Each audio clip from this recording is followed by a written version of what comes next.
Et salut à tous, chers citizens, c'est Greg de Fair Blue Moon et on se retrouve cette fois-ci pour la vidéo preview de la finale de FA Cup contre le rival Manchester United. Aujourd'hui, je suis avec Ous. Tu vas bien, Ous? Ouais, ça va super et toi? Ça va, ça va. Première des deux grosses échéances restantes de la saison. Match primordial.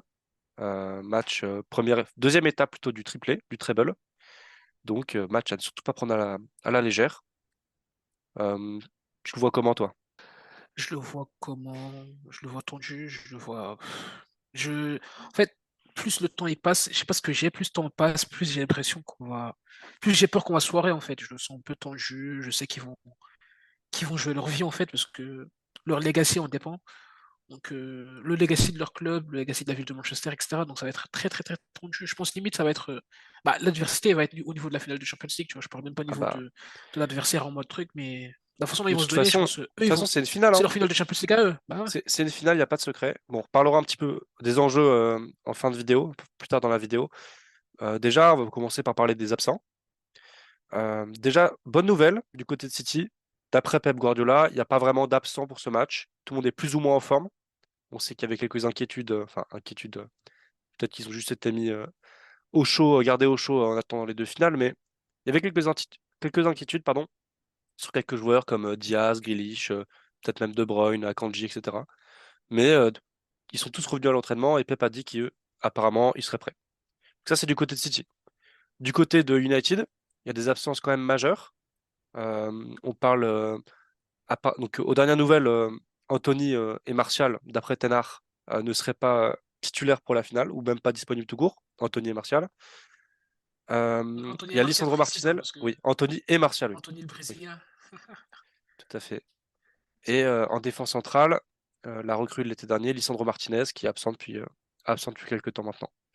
Donc, a priori, si on passe maintenant aux compositions, en défense centrale, on devrait retrouver une charnière Varane-Lindelof du côté du United, avec Shaw et Van Bissaka qui revient bien du côté droit. Dans les cages, toujours Derea, c'est lui aussi qui a joué leur demi-finale de FA Cup, donc il n'y a pas de raison qu'il ne soit pas là qu'il ne soit pas au cage. Devant le tandem Casemiro-Eriksen, je pense. En tout cas, c'est ce que nous annonce, c'est ce que prévoit Footmob. Casemiro, c'est une certitude. Eriksen, peut-être qu'on aura un Fred à la place. Qu'est-ce que tu Possible. penses? Ouais, c'est possible, ouais, pour un Bon. aspect un peu plus défensif, donc c'est largement possible. Ouais. Et sinon, bon, certitude, c'est Bruno Fernandes qui joue quasiment tous les matchs, si ce n'est tous les matchs. Sur les côtés, a priori, Sancho et Garnacho, les deux ailiers des derniers matchs de Première Ligue du côté d'United, et probablement Rashford en pointe. Donc il faudra se méfier parce que c'est une équipe qui est quand même capable capable de très bien défendre, et surtout qui a des flèches devant, donc il faudra faire attention à ne pas se faire punir comme on le fait souvent avec les contre-attaques. Ils ont trouvé la faille, entre guillemets, ils ont trouvé le cheat code avec Bruno, avec Casemiro qui envoie des ballons devant. Donc c'est pour ça que Weghorst serait même pas là, je pense. Ils vont privilégier les mecs devant qui savent courir, qui savent prendre les espaces. Donc Ouais, franchement, faut se méfier. C'est peut-être l'équipe qui me fait le plus peur en première ligue à chaque fois qu'on les affronte. Donc ouais, faire attention. ils sont dangereux.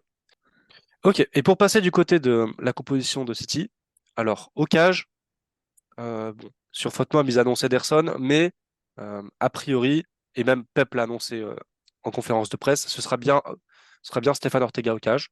Je pense que c'est mérité vu ses performances et surtout que c'est lui qui a joué tous les matchs de coupe cette saison. Donc normalement, ce sera bien Stéphane Ortega au cage. En défense, Ruben Diaz devrait revenir. Ake, euh, Ake avait joué le dernier match et je pense bien que ce sera lui titulaire. Et pour contrer justement cette menace des flèches qu'ils ont devant, je pense que Walker serait un bon choix. Et je vois bien Pep faire ce choix. Qu'est-ce que t'en dis? Ouais, ouais, Walker dans le même rôle que face à Vinicius, un peu plus haut, entre guillemets, pour, ne pas, enfin, pour couvrir les espaces, etc. Je pense que ouais. Je pense que ce sera Walker. La défense, je pense que ce sera Walker, Diaz. Walker, Diaz, ouais. Stones. Et Ake, Nathan Ake. Ake, Et voilà, Stones, Nathan ce sera un Ake. peu plus haut, donc du coup, ouais. Nathan Ake, ouais. Du coup, plus haut, le double pivot Stones-Rodri. Pas de surprise, normalement. Au milieu, pour compléter le milieu à 4, De Bruyne et Gundogan. C'est pas comme s'il y avait énormément d'autres possibilités. Grealish à gauche, je pense qu'il il va faire son retour. Si c'est pas Grealish, ce sera Phil Foden, je pense. Et à droite, par contre, surprise entre guillemets, parce que dans les gros matchs, c'était pas lui qui était titulaire cette saison, mais toute la compétition, de la même manière qu'Ortega, c'était bien lui qui a joué tous les matchs. Donc a priori, Riyad Mahrez, je le vois bien démarrer titulaire. Qu'est-ce que t'en dis? Ouais, ouais, bah, ça m'étonnerait pas vraiment, surtout qu'il a mis un triplé en demi-finale, c'était en demi-finale ça, face à Ouais, Sheffield. tout à fait, ouais. Triplé en demi-finale, peut-être qu'il va pas jouer la finale de Champions League, donc ce serait une belle récompense. Après, à voir si Pep aimerait pas vraiment enfin, aimerait pas vraiment mettre le même 11 qu'il mettrait face à l'Inter, donc ça c'est un truc à prendre en compte. Bah, Peut-être qu'il aimerait bien mettre Bernardo ouais, sur l'aile pour le faire reprendre un peu de rythme, entre guillemets. Mais ouais, je pense que Riyad serait mérité au vu de la compétition, au fait que bah, si tu mets Ortega, quoi, tu es obligé de mettre Riyad, même si c'est pas la même chose. exactement, ouais, c'est la même C'est peut-être logique. notre meilleur joueur en FA Cup cette saison, tu vois. Bah, pour sortir ses stats en FA Cup, 5 matchs joués, 5 buts et une passe décisive. Donc si un joueur mérite, c'est notre meilleur buteur en FA Cup. Si un joueur mérite, c'est bien lui. Non, mais c'est le meilleur joueur de City dans cette compétition, il n'y a pas à dire. Et normalement, sans trop de surprise, je pense que Haaland sera de toute manière titulaire en point de l'attaque. Euh, donc ce match, c'est un match qui a déjà eu lieu 2 fois cette saison, euh, avec un score de parité, c'est-à-dire une victoire chacun. Mais score cumulé, c'est pas vraiment un score de parité. Est-ce que tu peux nous en dire un peu plus? Ouais, ouais, bah, le premier match, c'était sans appel, et encore à la fin, il se relâche un peu, ça aurait pu finir en 6-1 facilement. Le match retour, il y a quelques décisions litigieuses qui ont fait que ils sont emportés, même s'ils ils sont dangereux, il n'y a pas de souci. Mais juste pour moi, la défaite au match retour, vraiment pour le coup, vraiment, vraiment, c'est pas. Là, on a gagné le titre, donc en soi, on s'en fout. Mais c'était un vol, genre, c'était un vol, tout le monde le sait que c'était un vol. Donc, Ouais, cette saison, on les a dominés à l'aller. Voilà. il y Il y avait avait eu une décision ce but litigieuse. hors jeu, enfin, ce Voilà. but qui semblait vraiment hors jeu de Fernandez, non pas à cause de Fernandez, mais à cause de Rashford qui fait complètement action de jeu tout le long de l'action, alors qu'il était hors jeu. Bon, on va pas en parler vu que On a gagné le on va titre, on pas s'en trop. fout de toute Voilà, façon, c'est ça. mais On voilà est quoi. champion, donc c'est comme ça. Et surtout, si en plus on reprend le contexte, c'est un match qui a été perdu à peine seulement 2-1, alors que City était dans leur pire phase de la saison, si je peux dire, en janvier. Donc c'est pas non plus, je pense pas Pas trop qu'il y ait, dramatique, quoi. voilà, il n'y a pas trop de raison de s'inquiéter. Et surtout le match aller, score final 6-3, score final 6-3, mais on menait 6-1 à un moment, et c'est à la fin, ça a fait rentrer les Palmer, les Sergio Gomez, etc. Que bah oui, ça s'est relâché un peu. Même Anthony, il met un but un peu. Enfin, Ederson aurait pu faire mieux, quoi. Mais, euh, mais voilà, ça reste anecdotique, anecdotique ces 2 derniers buts. Mais sinon, c'est quand même un match où on menait 6-1 assez tôt dans la rencontre. Pour parler de l'histoire récente entre les deux clubs, donc on a pris une période de temps depuis l'arrivée de Pep à la tête de Manchester City. Alors c'était ce derby de Manchester, c'est une rencontre assez disputée, mine de rien. 9 victoires pour City, 2 matchs nuls et 7 défaites, donc 7 victoires de Manchester United. Pour parler plus précisément dans cette compétition en Cup, en FA Cup, pardon, euh, les deux équipes ne se sont pas rencontrées depuis assez longtemps quand même. 2011, Aki Touré. 2011. Non, un peu plus tard en 2012. Ils sont joués en 2012. 2012. Ok, ok. Et avant ça, c'était 2011 en demi-finale avec le but de Yaya Touré pour qualifier City en finale et avoir la victoire finale. Donc ensuite, si on veut parler un petit peu des enjeux de cette On s'est rencontre, plus affronté. On s'est plus affronté on s'est plus en affronté depuis Carabao en FA Cup. Cup. Ouais, Ouais, mais en Carabao Cup, on s'est affronté très souvent ces dernières années. assez souvent Donc ça reste des matchs de coupe, quoi. et les 2 dernières fois, City l'a remporté en 2020 et en Mm, 2021. ouais, exactement. Pour parler des enjeux, bon alors pour City, c'est évident. Deuxième étape du triplé, comme on l'a dit, du treble, un trophée de plus, rentrer un peu plus dans l'histoire. Puis voilà, hein, c'est un trophée et puis ça reste un derby de Manchester. Pour United, bah, c'est première chose, défendre leur histoire, j'ai envie de dire, défendre leur Ouais, record. Et pour moi, ça peut être un avantage, ça peut être un avantage pour City parce que City je pense qu'ils vont arriver avec la mentalité de remporter ce trophée, et United avec la mentalité d'empêcher City de le remporter. Je sais pas si tu vois ce que je veux dire. Ouais, je vois exactement. Je vois ça fait que si t'as un coach qui est pas très, qui est un peu frileux, ça fait que tu t'approches le match très différemment, peut-être un peu plus défensivement, etc. Donc ça fait que tu t'exposes quoi. Ah, voilà, quoi. Après, c'est un schéma de jeu qui s'apprécie particulièrement contre nous, Mm, mais mm, mm. voilà, on sait que dans une finale, la Non mais là mentalité, c'est le plus encore important. plus que d'habitude là, encore plus Ouais, que d'habitude. Je sais pas comment c'est expliquer, mais c'est encore plus que possible. d'habitude. Voilà, quoi. Puis ça reste un derby de Manchester. On sait l'importance qu'a cette rencontre pour les fans des deux clubs, pour les joueurs. Même Pep l'a rappelé en conférence de presse. Et surtout, un derby qui n'est jamais arrivé en finale de FA Cup. C'est la première fois de l'histoire. Donc là, c'est Ouais, vraiment première fois. l'histoire qui va s'écrire sous nos yeux, j'ai envie de dire. Mm. Bon, pour ce match, du coup, qu'est-ce que tu vois un petit peu comme déroulé? Comme déroulé, jouer un match un peu serré. À part si, ils viennent vraiment avec une approche trop défensive.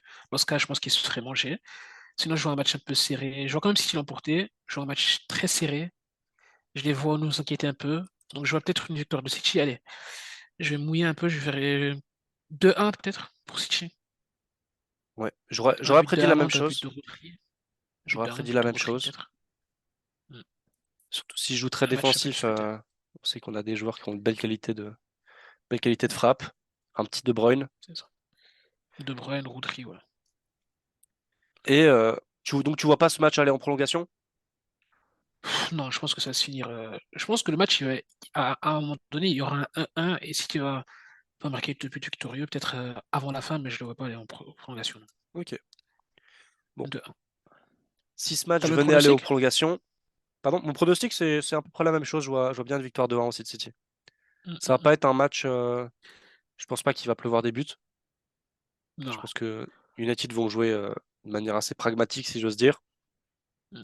À Mais part, comme je l'ai dit, si vraiment ils viennent avec une approche un peu aux antipodes de ce qu'ils faisaient actuellement, mais encore plus, genre, vraiment, genre, ils viennent vraiment avec l'idée de défendre, etc. Dans ce cas, ils se feraient manger, je pense. c'est possible. Alors, s'il change un peu sa composition, il met un joueur un peu plus défensif et qu'il met juste Rashford et Garnacho devant, il enlève un Sancho, il enlève un Garnacho, par exemple. Tu vois, il met un. Je sais pas comment expliquer, mais en mode, vraiment, s'il vient avec l'idée de défendre et d'aller et de pousser au match aux prolongations, il va se faire bouffer. City aime Ah, trop les équipes c'est, comme ça, c'est comme le Real au match retour qui viennent. Voilà, quoi. si c'est pas leur philosophie de base, c'est que ça l'est souvent dans Ouais, les derbies, mais si ça l'est pas au cours de la saison, bah forcément c'est plus difficile si tu arrives à la finale et tu changes littéralement de style de jeu. Forcément. ouais, c'est ça. C'est exactement ça. Mais bon. Aussi, je pense que si jamais ça part en prolongation, je dirais quand même que City ont l'avantage, rien que par rapport à leur banc. On n'a pas un banc Mm, aussi large qu'on pouvait l'avoir en 18-19 par exemple, mais déjà meilleur que celui d'United, rien que par rapport aux blessures. En ouais. attaque, ils vont faire entrer qui Wout Weghorst, Weghorst. au mieux, quoi. Alors que chez nous, il y Ouais, a ouais, Alvarez, il y a Foden. c'est Euh, ça. si c'est Mahrez titulaire, il y a Bernardo qui peut rentrer. Il y a des C'est belles ça. options quand même. Il y a de belles options. Ouais, c'est sûr. C'est sûr. Voilà. Est-ce que tu as d'autres choses à rajouter sur ce match? Non, pas spécialement, pas spécialement. Faut juste que. Faut, je veux juste pas de défaite, s'il vous plaît. Juste pas de défaite. Parce qu'une défaite, pour le coup, vraiment, ça me mettrait. Ah là là. Ça me foutrait le cafard Ah vis-à-vis là. du match à venir en LDC. Puis la semaine serait dure, hein. La semaine Mm, serait dure. mm. Et oui, je pense que c'est bien. Il faut rester sur une note positive avant la finale, que les joueurs arrivent en pleine confiance. La finale de LDC, je veux dire. Que les joueurs arrivent en pleine confiance Ouais. sur deux et qu'on se mette toutes les chances de Mm, notre côté. Sachant que l'Inter, c'est ça. eux, ont gagné leur finale de Cup la semaine dernière. C'est Voilà. ça. Bah écoutez, merci de nous avoir suivis pour cette preview et à bientôt pour potentiellement du coup, la review de ce match-là, de cette finale, avec, on l'espère, une victoire à la clé. Salut l'équipe!